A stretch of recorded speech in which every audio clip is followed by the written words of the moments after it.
back. Oh, hi everyone. Why are you guys interrupting our conversation? We were talking. Welcome to our slumber party. It's not like I pressed the button intentionally and saw it count down from 5 and knew that this was happening. From 1,000. It feels like it's like 1,000. your podcast will start in 20 to 30 minutes. I know. Oh my God. So it's another submission episode. Welcome back. Welcome back. I'm glad you guys like these so much. Oh, that mug is a pretty color. I feel like I've said that before. So, super fun fact. This is my favorite mug. Because obviously it's hot pink. Randomly, when I was living in a dorm, because I was doing this 10-week training program, long story short, I needed a mug to be a person. And I walked to Dollar General and bought this there, and it has survived. And I have literally broken so many fucking mugs. I don't know how this one is not broken. Oh my God, my study abroad mugs are doing well as well. They're my favorite mugs, but they're not big, but they're very special to me. Is that like a matte hot pink? Yeah. Oh, that really takes it to the next level. Right? If you ask me. Right. Oh and this God. mug, I'm shocked she's not broken. I used to take her in the car with me to work. She's brave, you guys. I'm unfortunately one of those people. Oh, I don't even want to tell you. I mean, people can probably surmise how much I respect my cars by the fact that I spray shit in my car for the content of the internet. But yeah, it's a bad. Ew, is it? No, it's pizza. God, toddler mom life.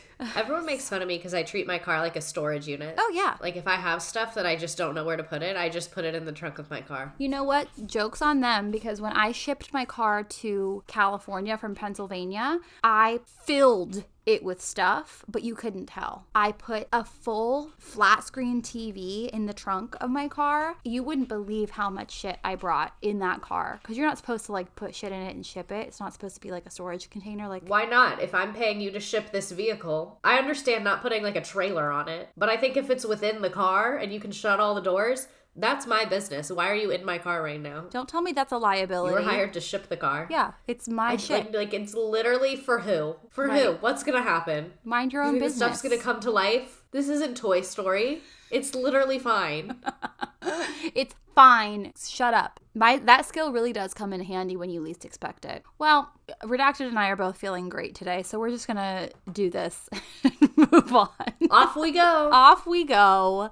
Did I tell you? I didn't tell you guys what we're talking about. Oh my God. I just said we're doing submissions, I think. No, you told them it was a submissions episode. It's all about student teaching, horror stories, and the like. So we'll see what we got here. I never did that, so I'm going to live vicariously, and then maybe it'll make me a little more competent. I had 2 very different student teaching experiences. I had one student teacher mentor who was amazing, and one who was less so. But the one who was amazing was and I say this in a positive way, she's a bitch, and I love her. And I wanted to be a bad bitch like her. And everybody loved her. She was so popular. Her rapport with students was rocking. I mean, she'd been doing this for I think at the point that I was with her, it was 8 years. So it wasn't a million years, but she was so great. And I was trying to emulate her.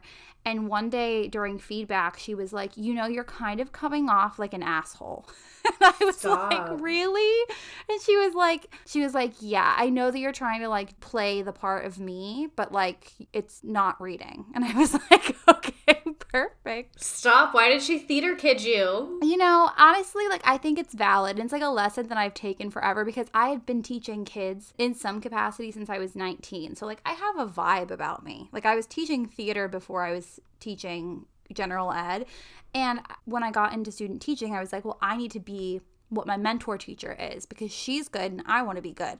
But what that translated into was me just not being true to who I am, and the kids can totally see through that. Kids can really tell when you're being disingenuous. Yeah. Is that a word? Disingenuous, I think. Oh yeah, disingenuous. They can tell. If you're trying to do a little fakey, they notice that. They won't notice your vocab wall, but they'll notice that. Not at all. So I've definitely taken that feedback and been don't be somebody that you're not. And some people have said to me, I can't be that sugary sweet because it's so fake. Not that I'm sugary sweet, but that's what people read it as. Because I'm very sarcastic and casual with my kids, but I'm also my teacher voice is what it is. But people are well, kids read through that. And I'm yeah, but that's actually genuine for me. So if you do that, I'm sure they're going to be what the fuck is this person doing? If I do that, they're could you sit down at your desk, please? Could you just ignore us like you normally do? Please stop. Yeah, please stop. But for me, it's like, that's normal. So like whatever your normal is, like you have to be. But when you're a student teacher, you don't fucking know that. So anyways, it says, just graduated this last year from student teaching. I had 3 students in my class that had severe behavioral needs. Every time the mentor teacher left the room, they would advise me to record on one of the iPads because a student had accused the last student teacher of swearing at a student. Not you getting a body cam. I know, right? One student stood outside the class with their foot against the door, refusing to let students out during a fire drill. Oh God, teaching is so, that's happened. I'm just so glad many it was a times. drill. Yeah. That's happened to you? Yeah. Kids are crazy. They just do things to be funny, and they're not funny. Today we had a tornado drill, and I didn't realize my admin was coming around the corner to check all the kids, and I yelled, "Shut up, you guys, the tornado's gonna hear us." So this person says, at one point, the parents approached me and said he told his daughter she didn't have to listen to me because I wasn't a real teacher. The audacity to say that to someone's face. Jesus. The school I was attending placed me in a position an hour away from home and 1.5 hours away from where I was taking classes. I hate when they do that. They put you so far away sometimes. How are they allowed to do that? This is why, like, I'm really not built for any educational institution. Like, I would just be like, no. I know. Like, I'm literally not going to do that. No. Let me know how you all are going to respond. This reminded me to see when the deadline to apply to grad school is, because they're making me student teach for 6 days. They're making you student teach for 6 days? Yes. What did you just say? Yeah, I have to go to student teach for 6 days for my grad school. What the fuck does that mean? What do you mean? So they said it's, okay, so I'm doing a grad program that's for 6 through 12 education. So they said it's meant for people that are full-time teaching, but they said, like, to be in compliant with, like, a lot of the federal recommendations or whatever the fuck, they have to expose you to other grade levels. So they said I have to go. They say it's legally student teaching, but they say the way they have it set up is observation style at a middle school for like a week and a half. That is just such a waste of your time. So what are you going to do? Get a sub? No, they said my principal has to get me a sub for it, and it's like a thing. Do you have to use your days? I don't know. Probably, knowing my life. That is so fucking They only stupid. give us 3 days, so someone's going to have a problem. God. No, they said that it's like a thing and the district knows and that it's not a problem, is allegedly what they told me. But we'll cross that bridge when we get to it. I don't have to do it till like next year. Well, that's good. Okay. I'm going to do the one with the flame emojis. Okay. I'm a first-year teacher, and I graduated from a big state school education program in May. I had a 2-day-a-week practicum up until our full-time internship in the spring.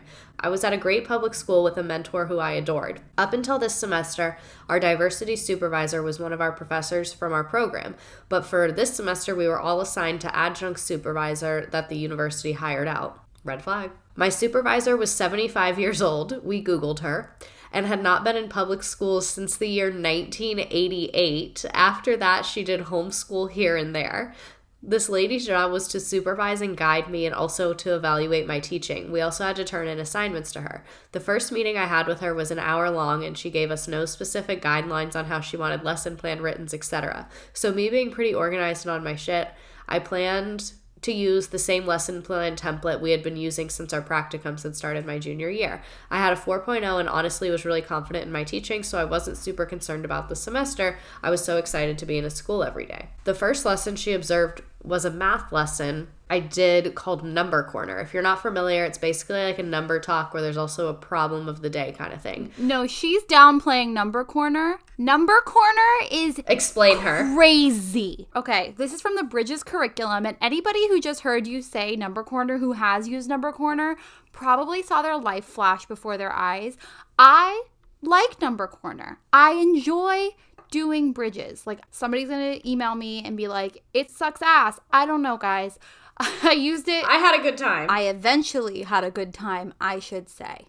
I began with Number Corner overwhelmed and crying because it is so much. They give you okay, so for every chapter, there's a big ass binder. Can I just say, every time we get on this subject, I remember that other people get curriculum, and I'm like, that must be so fucking nice that you have like little activities and like they're like standards aligned, and like when you just said, oh, it comes with the activity in the chapter, I was like, that sounds marvelous. Would love to experience it one day. Meanwhile, I'm over here on fucking history.com copying and pasting. Yeah, I mean, I've been there too. sucks, but also curriculum sucks for different reasons. There's so much to talk about, but I'll talk about my least favorite things because this is not time for me to have a love affair with a boxed curriculum. But you get this like huge binder for each chapter, and every single day they have stations, and the stations, you let your kindergartners take their little card and go pick their station. Immediately now. And they put their card in the pocket chart with the station they want to go to. Then they go to the station, and they're supposed to do it independently. But they have these board games, and the board games are like a little boring. And then you're supposed to have them play it for like minutes on end quietly with their booties in a chair, not yelling at each other, and actually doing math while you're running small groups. So I would be back in my U table, and there would be like a manipulative station and the game station. And then you're trying to like navigate your small group while they're all doing this groups. Sounds awful. It's very intricate. This literally sounds like my 9th circle of hell. Someone recently asked me, they said, why don't you ever do station teaching? And what I said to them was a little uncalled for, but I think was warranted. Not warranted, it was not warranted, but it was valid. So I'm going to tell it to you all. This is my high school perspective. I'm sure elementary teachers are going to be like, I fucking love stations, jump out your window. But why would I create the chaos of having you all be doing different things where I all have to give you separate directions? Because you're just going to rotate, and at the end of the day, everyone's going to do every station. Mm-hmm. So why would we not just all do the stations, all of us? You get what I'm saying? Yeah, no, I get what you're saying. The group rotation is where you lose me. Because what they were telling me is they were like, you should have one station where they're doing a graphic organizer, one station they're doing vocab. And I was like, or we could just all do all that stuff. I know. I get it. When stations are cooking, I feel amazing. I'm like, I am the best teacher that has ever walked the face of the freaking earth. But when I have a kid who's throwing the manipulatives across the entire room, and I have another kid who's like poking somebody with a pencil while I'm trying to do small groups, I don't feel like the best teacher in the world. Yeah. So that's a lot going on. So Number Corner can last a whole day. If you want Number Corner to be run, what? I'm not kidding. Number Corner can take an hour. You have to pick and choose. What is Number Corner, what you do. It's a pocket chart calendar. And every single month there is a set of cards for the days, the number days, and it's a pattern. So it's a mathematical something every single day. So you do the number of the day, the calendar day. You talk about the pattern. Then you go on to how many days you've been in school. Then there's like another activity and another activity and another activity. And then you're doing that. We did Number Corner entirely separate from Math Block because it took so long. It was crazy. I want to play. All that to say, yes, caller, I know what Number Corner is. That was a journey. I loved that. Like I said, I love Bridges because I used Bridges for a full year crying and not sure what I'm doing. So that then the second year that I came back to Bridges, I was like, well, I fear this is the best curriculum of all time. That was me with the vocab sorting. Like, my first year, I was like, this is so fucking stupid. I was like, you really want me to cut out these little pieces of paper and make them put them in little, like, what is wrong with you? And then once I had it cooking, like you're talking about, and all the kids start arguing on if it's social or political, I was like, damn, this eats. Y'all snapped with this one. Yeah, when you're having a number talk and they're all like saying how they got the number, and they're all talking about their different strategies, and they're like rotating through the stations so smoothly and quietly, you're like, well, give me my Teacher of the Year plaque. This is what Olympic skating must feel like. No, you totally get it. Like the grace, the passion. Oh. No, it sounds like Number Corner is much more involved than vocab sorting. I don't think I'm built for Number Corner. I don't know if any of us are. We just have to aspire to it. So, back to where we left off with the number of corners. So, the first lesson she observed was a math lesson I did called Number Corner. If If you're not familiar, it's basically like number talk and there's also a problem of the day kind of thing. I deferred to how my mentor teacher had it set up, the routine she had already created with the kids on the rug and using the whiteboards. In my follow-up meeting, my supervisor ripped me apart saying I should have done a more hands-on lesson because the kids need to touch things, in quotes. She also told me that she could not follow the math and was wondering why the kids were not just sorting and getting to know numbers. Mind you, this was the second half of the year, first grade, and my class was on 2-digit addition and subtraction. She also told me my lesson plans were not long enough and I needed to write out how I would specifically accommodate for each beautiful individual in my classroom of 23 kids. Oh. Beautiful individual really sent me. That was in quotes. I was annoyed, but I kind of shrugged it off since I was following the curriculum the way my mentor teacher did it, and I knew I was being responsive to the kids as the lesson went great and I was able to give personalized attention. As the semester continued, this lady just seemed more and more confused. For example, I did a social studies unit that focused around Black history, and she asked me who Rosa Parks was. No, she didn't. You're lying. Stop it. She did not. Somebody fire her. She was alive with Rosa Parks. What the fuck do you mean? What the fuck do you mean? You have never heard of Rosa Parks. Come on. That's wild. Read a book. That is wild. Read a tweet. Like, you don't even need a whole book to get that fucking piece of information. No, she is in pop culture. Oh, Jesus. Like, I'm exhausted. See, I cannot do student teaching. I cannot look at these people and take them seriously. I'm not kidding. You are not going to have a good time. I need you to get your expectations lower than hell. Like, whatever they are, they're too high already. So the reason I'm, like, not completely mortified is that they said it's observational. They said I'm not teaching the kids. Like, they said I don't have to do lesson plans. I don't have to do anything. They said I literally just have to go because I asked a lot of questions. So you can just watch them and judge them? Yeah. Okay. They said I'll go to a middle school and I'll do, like, a day or two with a bunch of different teachers. And then I have to, like, compare and contrast and write and all that. So I was like, okay, that sounds terrible, but bearable. Yes. And then I already know while that's happening, my students are going to text me every 4 minutes. Oh, my God. They love to talk to you. They can't get enough of you. They're going to be like, hey, BTW accidentally threw my Chromebook out the window. What do I do? That's, mark my words. That'll happen. Oh, I'm sure. They're just, if for nothing else, because they just want to hang out with you. They just love you. I don't think that's it. No, I literally think it is redacted. I think I respond fastest. Okay, what else happened? So she didn't know who Rosa Parks was. I was kind of losing it at this point because I was basically paying college tuition to work for free at this school, paying my own gas and transportation as the school didn't provide it, and couldn't hold a second job due to the internship hours, and now this lady is getting paid from my tuition to ask me if Rosa Parks and Michelle Obama are the same person. No. Why would they be the same? What do you mean? What? Like, I don't want to say I could understand her question, but it's not like she said, oh, is Rosa Parks the one that's married to Barack Obama? She said both of their names. This bitch sounds like she's going out of her way to be racist, TBH. Like, what's going on? Ew. Okay, I decided to basically ignore it, but then we got to my end of semester meeting. My supervisor had the audacity to look at my mentor teacher in the eye and tell her that she didn't agree with her teaching style because she moved too quickly and didn't agree with the curriculum the school used and that it made me a worse teacher.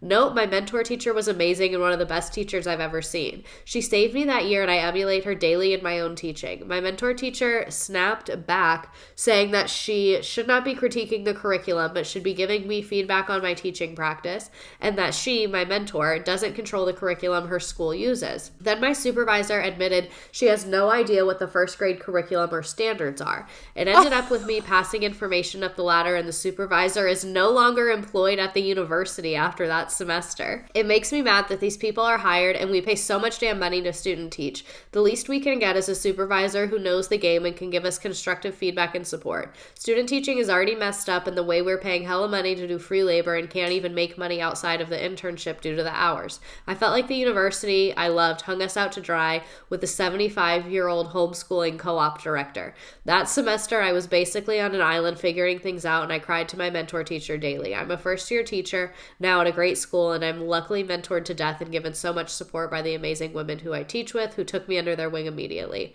The student teaching world needs to change and this is just one of those examples why. What a mess. Yikes on bikes. The not knowing the first grade standards, it really hits me because that happens all the time where people will critique or observe or give feedback to teachers in lower elementary and just have no actual idea what they're talking about, but they don't mind giving feedback. Doesn't matter that they don't know what they're talking about because they're going to just let you know what they think. I get so mad at that. I still remember, I know I've told this story before, but when I gave like a 30-minute data talk and was being so like comprehensive and specific and thorough and everything, and then my old principal at my old school, not my new principal, this king would never question me like this, he said, why don't you have them do a project on the cotton gin to get ready for the EOC, because I know the cotton gin was really important with slavery and the Civil War and stuff, and our curriculum starts over 15 years after the cotton gin was invented of what's testable on their EOC. And I was like, I literally had to look at him. I felt like such a clown in that moment. I said, yeah, I completely agree with you. I think that that's super important. And unfortunately, it's not in our curriculum. Like, what do you want me to do? Because what else do you say? Well, that was crazy pants. Oh, and this person, okay, this one that I just opened talks about something that the last person kind of talked about. She says, OMFG, I'm sure many will say this, but the long as fuck lesson plans, like, please, why? I remember writing one out that was probably 10 pages long. Mind you, I'm single subject for a 1-day lesson. We literally had to write down how we would even walk around the room and word for word script of what we would say, or we didn't get a pass for it. Once I got in the classroom, I literally wrote my lesson plans on a sticky note or in my notes app. Oh my God. No, I am so glad that you brought this up because I have two minds about it.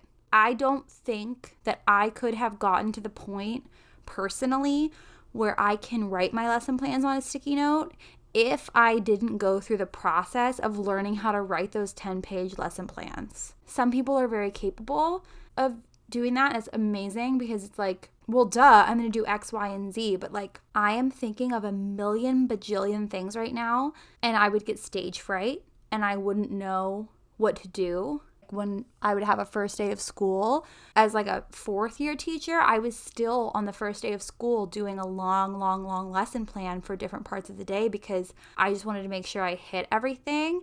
So I like am a little bit of an outlier on it because I think it's crazy that the way that people are so strict about it and so crazy about it, because yeah, like no classroom teacher does that, but at the same time it's like I logically kind of get why you start there a lot of the times, you know? I think what it varies on, I really think people's opinion is based on the way they were forced to do it, because in my first district, the lesson plan template I had to use my first year was just like, it made no sense to me because the way it was structured was you planned by the unit, which I think is important, but I think as a really new teacher, you're kind of more in a focus of you need to be thinking about the flow of your day and like the materials you're using and things like that. So I felt like long lesson plans were really, really stupid because I was having to write a lot that wasn't directly like present in my lesson. Like I remember having to write paragraphs on paragraphs about like success criteria and stuff like that, but I wasn't allowed to create my own tests. Yeah. So like it just felt like I was working for nothing. But then it was COVID year after that, so they really didn't know what to do. So I was like, can I make my own template? And if you guys are okay with it, I can just use that this year. And when I started doing it that way, then I started to get into what you're saying, where writing the long lessons made me a good teacher. Because the way I did it, it was like a grid format by day, and then each day was broken up into like whole group activity, and it made me think about like the flow of my classroom and like materials and transitions and things that you need to be aware of teaching. But I think when teachers are having to write a lot of justification, that's where it becomes wasteful. Yeah, like the assessment stuff when you're not allowed to even make your own assessment, or also like I didn't know a lot of what I didn't know. So it was harder for me to see big picture when I was a newer teacher because I was in survival mode in a lot of the ways where I was like, okay, I just need to get through doing a really solid lesson right now and move on. But like I couldn't think about my own thinking on the fly. I do remember hating every single minute of it when I was doing it. And I think it just varies so much by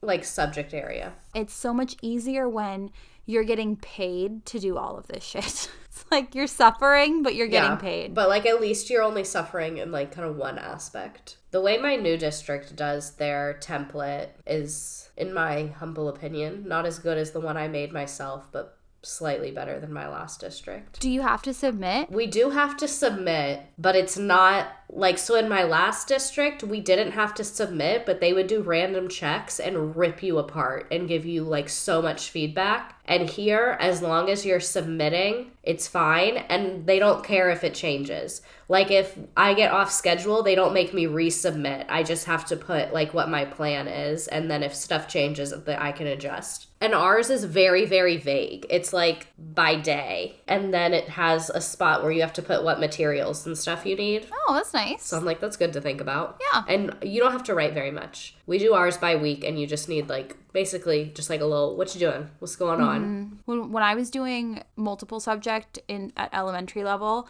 I had 2 schools where everybody took a subject and planned one subject each. And that made it really nice because I felt like everybody did a really good job for their one thing versus like when I was teaching 3rd grade, we did not really have that. So it was like you're kind of doing like everything by yourself. Everything. And that kind of sucked. Yeah. Yikes. Do you want to read one? Yes. Credential horror story. I got hired by my former district before ever having a second of teacher training. Yikes, but true.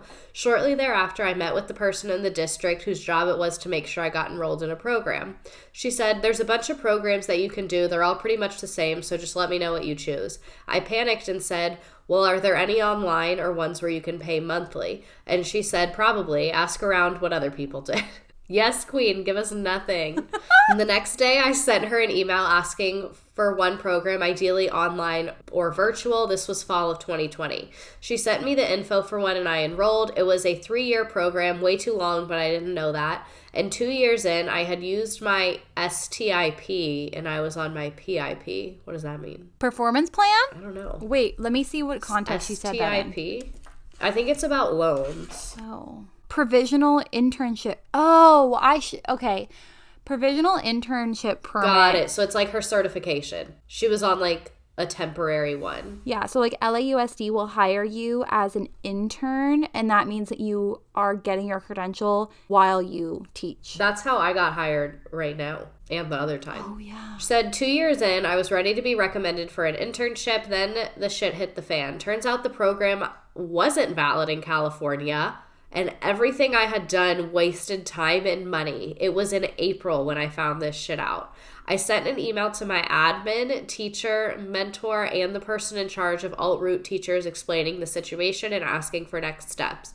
I got called into a meeting where they being the principal, vice principal, person in charge of alt-route teachers, accused me of wasting time and not being committed. They told me that I would not have a job next year and that they wouldn't be able to write me recommendations based on my behavior. I told them that I and 3 others at this point had been told by the district to enroll in this specific program. They replied, no one from our district recommends this program. Girl, if you don't pull up that fucking email. I bring my laptop to every meeting and I never delete emails with instructions from supervisors. So right there in front of them, I forwarded them the email instructing me to sign up for the program I enrolled in. I said, if you check all your emails, I think you'll see that the district does suggest this program. And then I walked out. I was terrified, but nothing pisses me off more than when people try and get me in trouble for following their instructions. Hell yeah. No one ever brought it up again, and when the time came for contracts to come out, mine was there. Someone else at the district got me into a great program, and now I'm at a new school and district where I'm actually happy. I look forward to the podcast every week. Thanks, you guys, for all you do. I love that move. Whipping out the computer and forwarding the email. Yeah, I don't think I've ever deleted an email myself. Yeah, I never delete emails. Because even if you delete them, you can get them back usually. Oh, really? Yeah, they're just in the trash box. If you clean them out. At my old job, sometimes we would have to because we got so many goddamn emails that like our storage would be full and you'd have to get rid of them. Oh, no. One time that happened to my boss. That was the worst goddamn week of my life because she was on vacation and her email became full. So everyone got a message saying like, this user's inbox cannot whatever the fuck, and everyone thought she got like fired or something. So they all kept calling me and I was like, fuck off. She's having a vacation with her family. Seriously. This one has a content warning for miscarriage and ableism. It says, I've got a bit of a doozy. We did 3 placements in my credential program. In the second, my coaching teacher was a lot and honestly didn't seem to like teaching or kids. I love when they just want you there for an assistant. Anyway, she mostly played nice throughout. Then, the hour before the final report was due, sent my program a list of all my absences, including some that were incorrect. Fucking narc.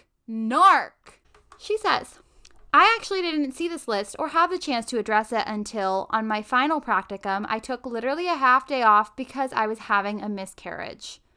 They contacted my new coaching teacher to inform him of major concerns I wouldn't finish the program due to chronic absences.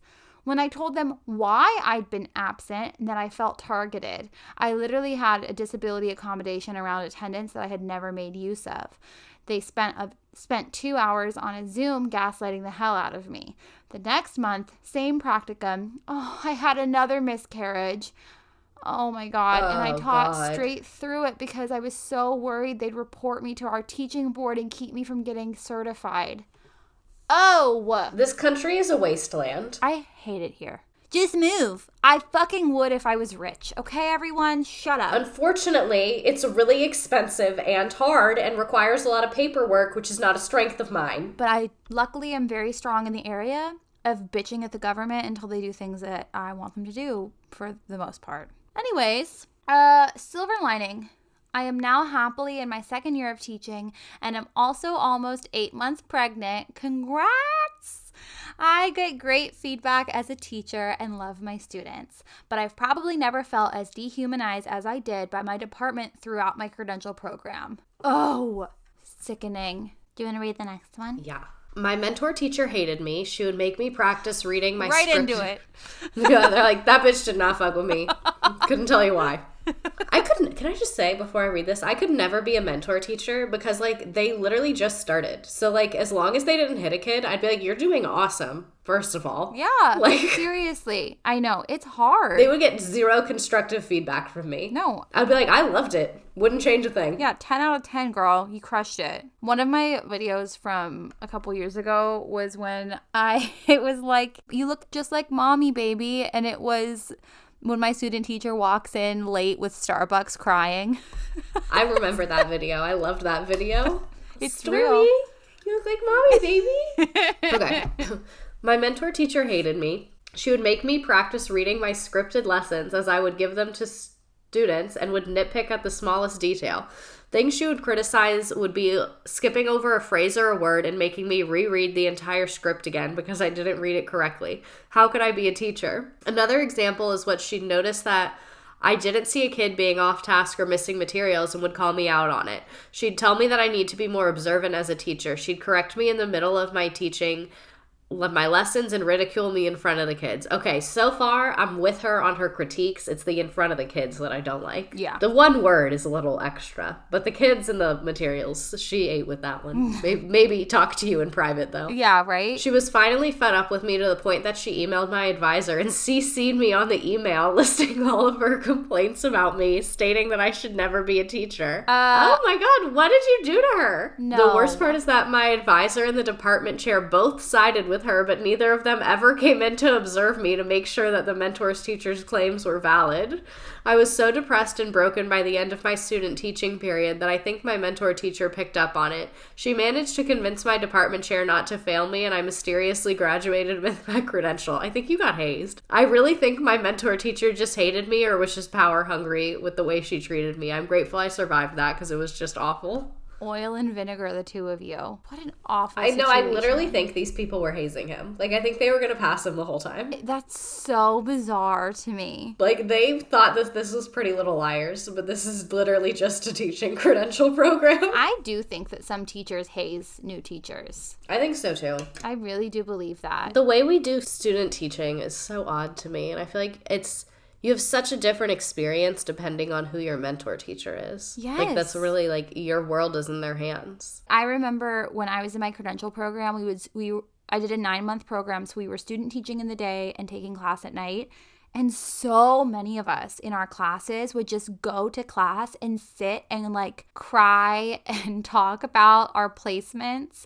and try to like get advice from the university teachers. But the university teachers also, by and large, have not been in the classroom for a super long time. So they don't really know what to say or like how to help. They just are like, oh, well, if you don't like what your mentor teacher does, just take notes on what you don't like and then don't do that thing. But it just doesn't feel like real advice a lot of the time. Great. That's great. Super I'm trapped helpful. going here all the time. And my credential is like hanging in the balance of this person liking me, essentially. I don't like it. I'm not into it. What gets me is the class in the afternoon. Like, I remember my first year teaching, I would just feel so exhausted by the end of the day. We were so tired and I was eating like shit and I got dumped. When I was student teaching was when I got dumped in the middle of the teaching day. Then living in the tiny apartment with too many dogs. And no windows. Yeah, I hate that apartment. I've never seen it and I hate it. When I found that apartment, I was like over the moon though. I rolled in and then it didn't have electricity and I quickly was not over the moon anymore.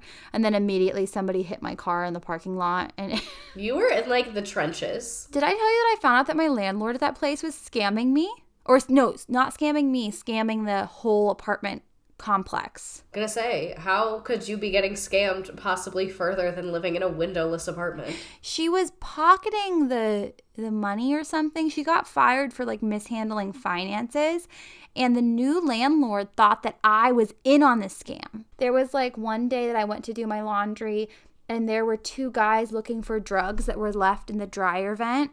And I just literally was like, excuse me, let me through real quick. 1 second. You're like, I have my Tide right here. If you could step aside. I'll scooch Hope right you're by having you. Awesome day. Just gonna sneak past you here. Yeah, it was a time to be alive, but it made me so strong, and it's all thanks to student teaching destroying my previous relationship.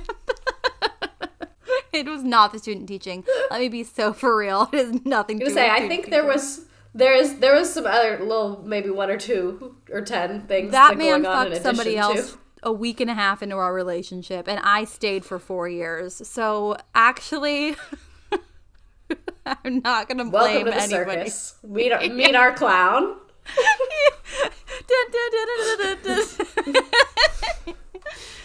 Oh, to be 20 again. My brother texted me yesterday and was like, I see why you became religious in your 20s because I'm in the fucking trenches. And I was like, yeah, I told him to join an MLM. Oh my god, I joined an MLM in my 20s. That's you have to choose between religion and MLM in your 20s. So I told him, I said, just don't do drugs because it'll fuck you up for the rest of your life. And I obviously mean drugs, not like shrooms or weed. That was really California of you.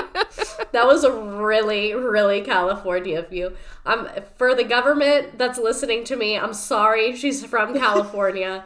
It's a cultural insensitivity for you to be mad. Next episode, should California secede? Can we force them? Oh, God, bless all of you student teachers. I hope that you all are okay and continue on your beautiful path of learning. You're awesome, honestly. Like, if you showed up to student teach, you're crushing it. You're better than me. Yeah. You're gonna see. I'm terrified of being in a middle school. I wish I could dip myself in hand sanitizer.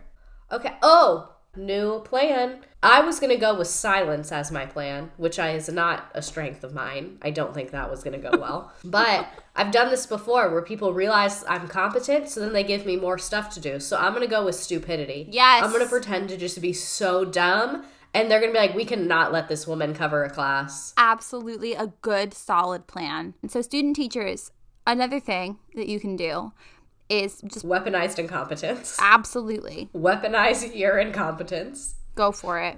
If a kid asks you a question, bark at them. I mean, we are in a teacher shortage, but that doesn't mean that you need to let them butter your biscuit by giving you extra responsibilities. It's bullshit. Exactly. We're trying to coast through. C's get degrees, you guys. Oh my God. I've been saying that the whole time through grad school. Every time I forget a fucking assignment or do a bad job, I'm like, you know what? Nobody's ever going to ask me, what was your grade, before they give me the pay bump for having my master's. No, literally. C for credential, because you'll still get it.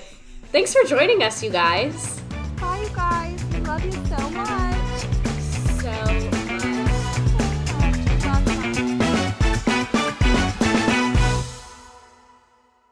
Just as a disclaimer, because I am someone who is actively teaching, everything on this podcast is my personal opinion and does not reflect my district, my state, my employer, my students, or my admin. Everything on this podcast was recorded on personal time, on personal equipment, and is a completely separate endeavor from my school district. Yeah, leave her alone.